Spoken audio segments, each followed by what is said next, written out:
மயக்கமா கலக்கமா மைண்டு ஃபுல்லா குழப்பமா இருக்குதா இல்லையா இந்த டென்ஷன் எனக்குமா?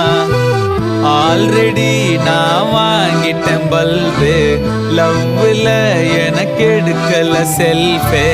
என்ன சங்கதி புரியலையே, இப்போ ஏன் கதி தெரியலையே.